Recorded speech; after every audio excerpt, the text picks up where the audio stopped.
Hello guys, welcome again to my channel. So ngayon ituturo natin kung paano i-deactivate or i-delete yung GCash account. Punta tayo sa browser natin or any browser na pwede natin i-open. So dito open natin yung Gmail account natin or email. So magko-compose tayo ng message to support@gcash.com. So mag-email tayo sa support@gcash.com. Then ilagay natin yung subject natin, request to delete my account or deactivate my account. So state mo lang yung reason dito sa email mo, kung ano yung reason mo or bakit i-delete or i-deactivate yung GCash account mo. So hintayin mo lang yung pagkatapos mong i-send, hintayin mo lang yung reply ng GCash support.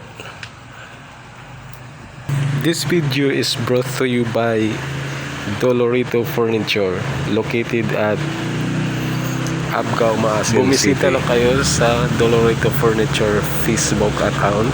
So andito yung product na available namin.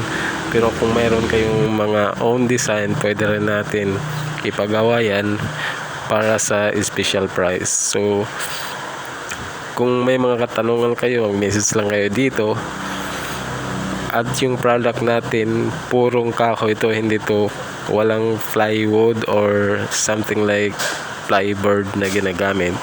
So purong kahoy talaga to. So what are you waiting for? Mag-order na kayo. So dito pagta-type tayo at i-send natin.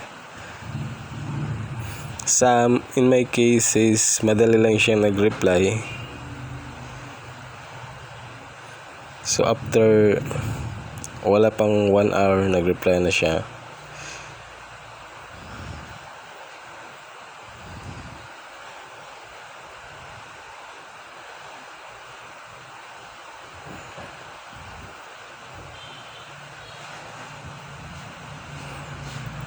Yan, i-review natin yung yung message natin. Ito na yun, na-send na siya sa request to delete my GCash account.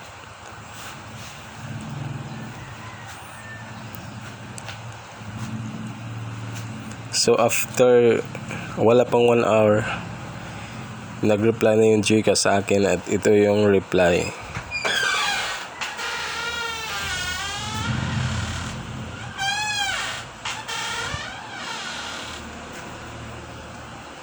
Ayan.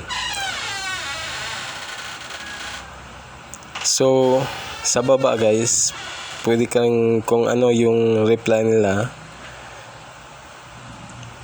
Kung gusto mag-reply rin, so dito sa baba may bandang